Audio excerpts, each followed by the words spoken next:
Hola, ¿qué tal? Aquí Robert Gregory of the Pines. Bienvenidos de nuevo a mi canal.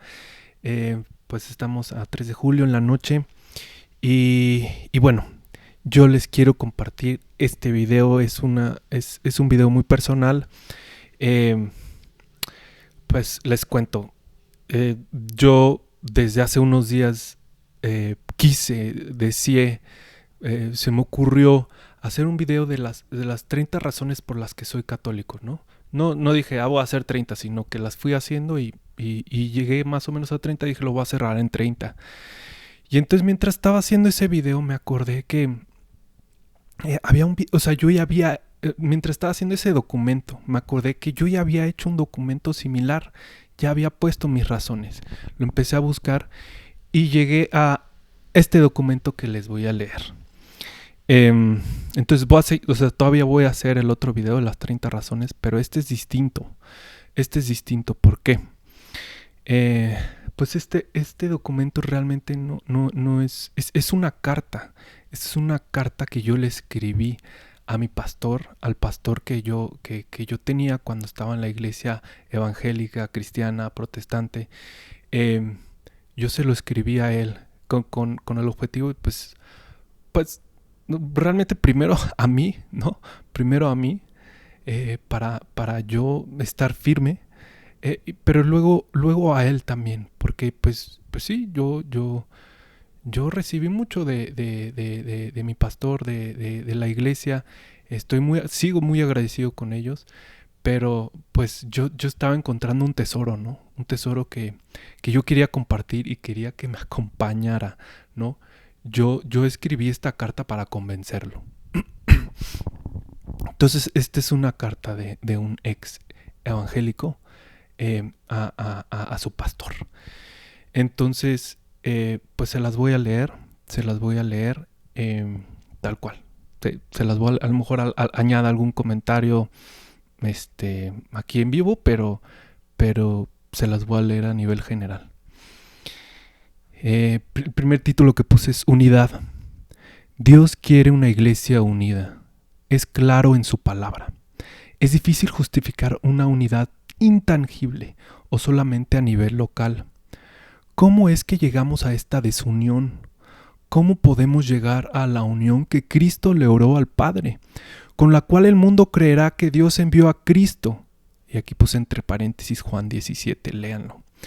Pensar que Jesús imaginó a una iglesia fragmentada como la que tenemos hoy en día es igual a pensar que un padre de familia se imagina a sus hijos dispersos, sin comunicación ni afinidad, uniéndoles solo el apellido. El segundo título es Lutero y el problema de autoridad. A veces Lutero es mostrado como un héroe valiente de algún tipo, que desafió a la autoridad religiosa de su tiempo, pero en realidad esa separación solo provocó que todos se vuelvan su propia autoridad en materia de interpretación bíblica, raíz y causa de la creación de tantas iglesias protestantes, todas creyendo que su interpretación bíblica es más pura que las otras. Si uno no está de acuerdo con lo que se enseña, con la doctrina, se cambia a una iglesia que existe bien a sus ojos, o crea una nueva iglesia de acuerdo a su entendimiento. Lutero, visto desde esta perspectiva, parece que sembró una semilla de desacuerdo con la autoridad, misma semilla que sigue dispersando a la iglesia de Cristo y desuniéndola más y más. Cuando Dios quiere a un solo cuerpo, Cristo estableció una iglesia, un reino, y sabemos que un reino dividido contra sí mismo no puede permanecer. Es natural y necesario que existan autoridades, entre comillas, en una iglesia, ancianos, maestros, pastores. Es también clara la jerarquía que se empezó a establecer en la primera iglesia, entre paréntesis, diáconos, obispos, establecimiento de ancianos. Si una iglesia cristiana actual necesita a un anciano preparado en la Biblia y con años en Cristo para mantener la unidad, ¿no lo habrá necesitado también la iglesia en tiempos de los apóstoles? Y si sí, ¿en qué punto de la historia se perdió esa necesidad y ese linaje de autoridades? Después de la protesta de Lutero, La Iglesia Católica se reunió en el Concilio de Trento para hacer una reforma interna y también para cuadrarse doctrinalmente. Dentro de los documentos que sacaron está el decreto relacionado a la justificación. Es sorprendente lo profundamente bíblico que es. Su acercamiento a la doctrina de la salvación es la más completa que hay, pues integra todos los pasajes bíblicos, formando un sentido más completo y coherente. La Iglesia Católica realmente tiene un full picture, una imagen completa de la doctrina de justificación, y los cristianos evangélicos solo una parte, una vista periférica contra solo ver lo que uno quiere ver. Aquí el decreto y le puse la liga. Voy a poner en la descripción del video una liga a mi blog de Substack. Entonces pues ahí pueden ver la liga y pueden ver todos los versículos que voy a poner al final. Son versículos, una recopilación de versículos que habla sobre la salvación, ¿no? Que hablan sobre la salvación. El siguiente título: ¿Dios abandonó el mundo por 1500 años? Porque tiene aquí, paréntesis, aquí hay que ubicar que yo, como cristiano evangélico que crecí en esa iglesia, que iba a los discipulados, que iba todos los domingos a las pláticas, pues los cristianos modelo o sí las historias de biografías de cristianos notables a los que admirar y seguir su ejemplo, pues eran de varias denominaciones cristianas, bautistas, anabautistas, metodistas, así, de Estados Unidos principalmente y de Inglaterra, pero de los años 1550 para acá, ¿no? O sea, de los últimos 500 años prácticamente. Entonces, por eso el título: ¿Dios abandonó el mundo por 1500 años? Bueno, y los cristianos pues que a los que me refiero, pues hay uno que se llama Spurgeon, ¿no? No me acuerdo si es Charles Spurgeon, Zwingli, Moody, y realmente son cristianos notables, son cristianos que dices, wow, su vida, ¿no? Para mí son santos también. Entonces, bueno, cierro paréntesis el título: ¿Dios abandonó el mundo por 1500 años? O sea, lo abandonó, llegaron los apóstoles, los abandona 1500 años y luego llegan estos cristianos sobresalientes después de Lutero. Entonces, esa es la pregunta: ¿Dios nos abandonó por 1500 años? La Iglesia de Cristo tiene aproximadamente 2000 años. ¿Por qué solo encontramos ejemplos a seguir de los apóstoles y de cristianos de 1517 a la fecha? ¿Dónde están todos esos cristianos que Dios usó por 1500 años? ¿Son 1500 años en los que Dios abandonó a su iglesia? Si uno investiga, se puede comprobar que la iglesia cristiana dominante por 1500 años, y aún desde la segunda generación después de los apóstoles, se parecía más a la iglesia católica que a una iglesia protestante. Desde que Pablo escribió las cartas, ya decía que había algunos que iban a distorsionar la fe aún dentro de los que vivían en ese tiempo. Pero es extraño que se tiene más respaldo histórico y continuidad de aquellos cristianos que distorsionaron la fe, entre comillas, de una forma católica. ¿Dónde están esos otros cristianos en los primeros 1500 años de la iglesia que se mantuvieron fieles? Al menos como lo entiende un protestante. ¿Cómo puede ser que se le prendió el foco a alguien hasta 1517 con Lutero y Calvino y otros cuantos más? Entonces, el siguiente título: la doctrina se transmitió de forma oral y escrita.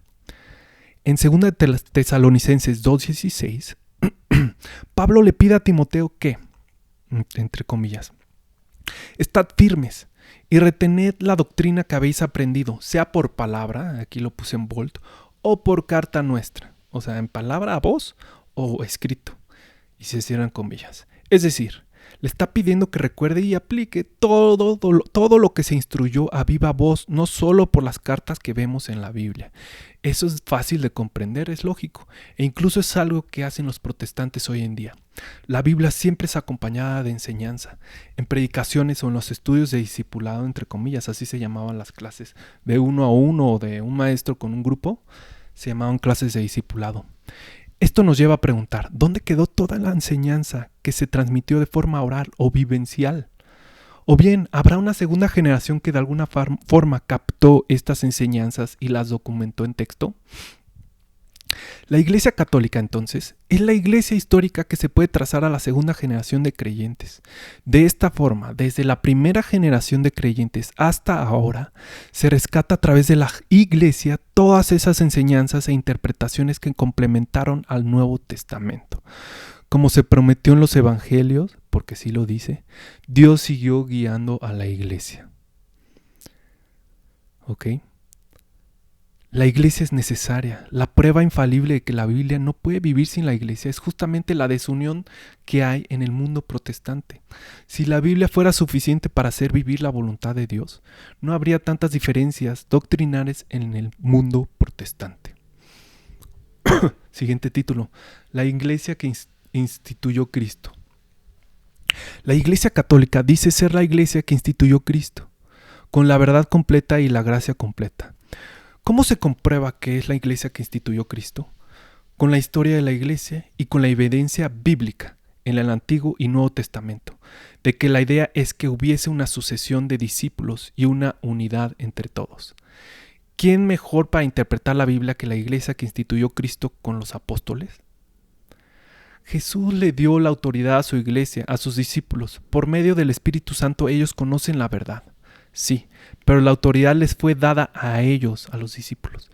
La misma Biblia dice que la iglesia es la columna y baluarte de la verdad, la iglesia. En 1 Timoteo 3:15, o sea, no un libro. La iglesia es la columna y baluarte de la verdad. Es la iglesia quien le concedió autoridad a la Biblia. Es la iglesia quien le da autoridad a ciertos pastores y maestros para enseñar. Es la iglesia quien estableció el canon. Es la iglesia quien decide la doctrina correcta.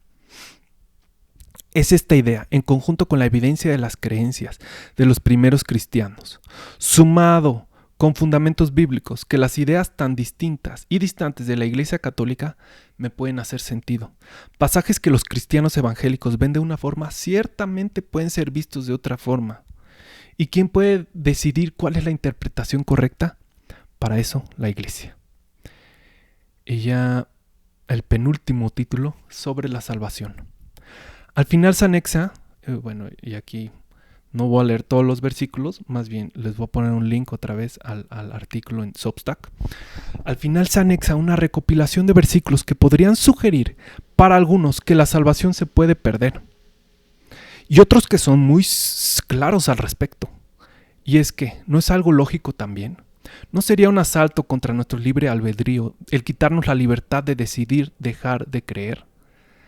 ¿A poco cuando recibimos a Cristo perdemos voluntad y no podemos decidir bajarnos del barco? Y aquí, paréntesis sobre este punto. Recordemos que los cristianos evangélicos creen que en el momento en que uno se arrepiente de sus pecados, le pide a Jesús que entre en su corazón y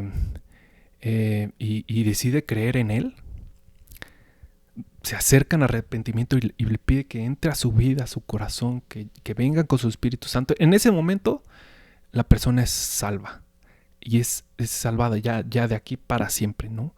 O sea, es un momento en la historia de la vida de uno en donde ya no puede perder la salvación, ¿no? Entonces, a eso se refiere este último punto, ¿no? O sea, no sé si quieran que lo vuelva a leer, pero ¿no es algo lógico también? ¿No sería un asalto contra nuestro libre albedrío el quitarnos la libertad de decidir dejar de creer, ¿no? Entonces, y continúo. Los cristianos evangélicos creen que las obras son evidencia, entre comillas, de que uno es salvo y que con esa evidencia ya uno puede estar seguro que es salvo para siempre. Cuando ven a alguien pecar o es un cristiano en una batalla espiritual contra su carne, dicen, o no es salvo, o nunca lo fue, ¿no? Los cristianos evangélicos ya le quitan la salvación a la gente, que resulta lo mismo que la idea de que uno puede perder su salvación si tiene pecado mortal. La única diferencia es que el católico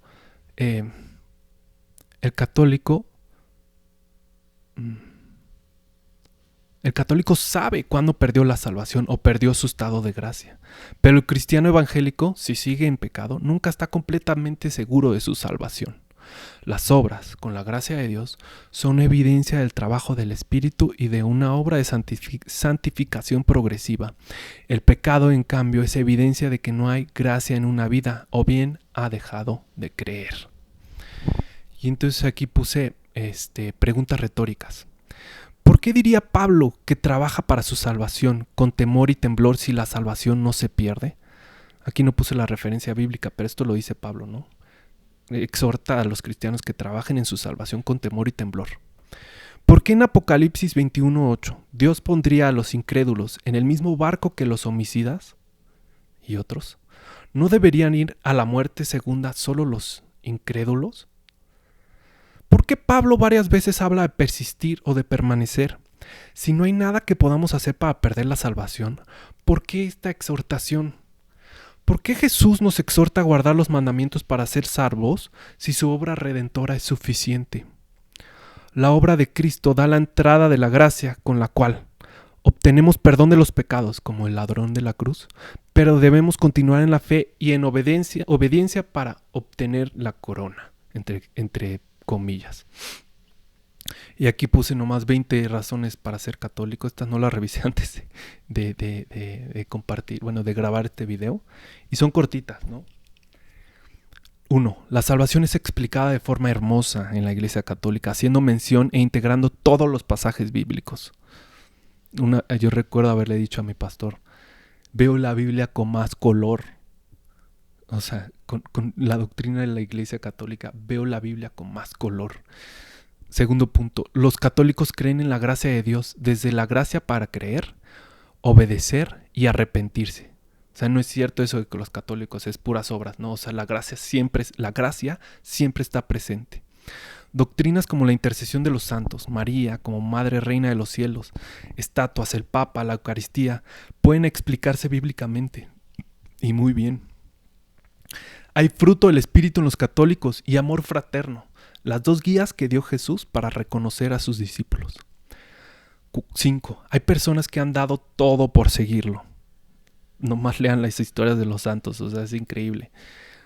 Los católicos persiguen la santidad, porque una crítica de los evangélicos, no, los católicos son unos borrachos, no viven su fe, no viven lo que predican, son unos hipócritas. Pues sí, o sea, sí habemos de esos católicos, pero hay muchos que persiguen la santidad. 7. La iglesia va hasta los apóstoles.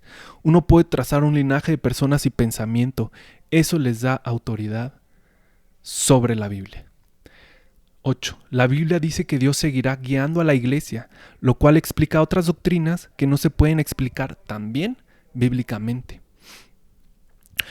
9. Consideran todos los pasajes bíblicos y no los ignoran porque parecen muy católicos, porque eso pasa en las iglesias evangélicas. Hay pasajes que parecen muy católicos y como que los ignoran.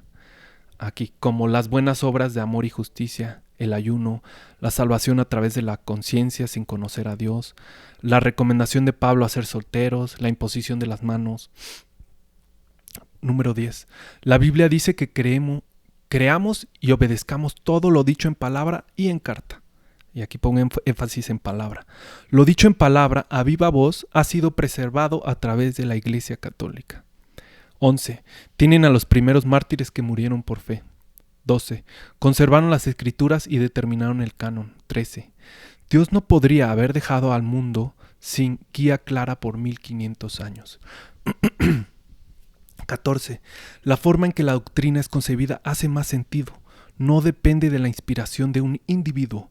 Y cuando depende la inspiración de un individuo, ¿de quién mejor que aquel que ocupa la silla de Pedro? En el mundo evangélico, cada individuo es inspirado por el Espíritu Santo, entre comillas, y forma una iglesia como doctrina distinta a las demás. Si es el mismo Espíritu guiando a todas las iglesias, ¿por qué tantas diferencias? 15. Dios quiere unidad en su cuerpo. Es algo a lo que debemos aspirar y trabajar por cuidar. Ahora la doctrina es algo clave para mantener la unidad y el tener un magisterio es una gran forma de hacerlo. Además, si la Iglesia Católica realmente es la Iglesia que instituyó a Cristo y tienen toda la gracia y verdad, es evidente que Dios quiere que regresemos a casa. 16. Los católicos experimentan los frutos del Espíritu y victoria ante sus pecados con la gracia de Dios. Los católicos también persiguen la salvación de las almas. Punto 17 y 18. Bueno, aquí estoy repitiendo un poco. Pero 18 es todas las vidas de los santos. 19, todas sus buenas obras. Pues casi lo mismo. 20, los milagros que han continuado a través de los siglos. Porque sí, o sea, se ponen a investigar, la Iglesia Católica ha ido reconociendo milagros desde los apóstoles. Y es parte fundamental para reconocer a un santo. Los milagros después de su muerte. Y bueno, ya lo último que puse en este documento, en esta carta que le compartí a mi pastor, pues son todos los versículos que hablan sobre la perseverancia, la salvación y los frutos de la fe. Entonces repito, esto lo voy a poner en una liga que va a llevar a mi blog, a mi Substack. Pueden revisar todos estos versículos que van a estar en versión Reina Valera, porque en ese momento era la Biblia que leía. Y pues nada, esta es la carta. Pues la quería leer, la quería compartir para quien le pueda servir, para reflexionar, para indagar, para hacer, porque pues, son muchas preguntas, realmente está hecho para cuestionarse. Entonces pues nada, espero realmente que le pueda servir a alguien y pues gracias por escucharme. Buena noche.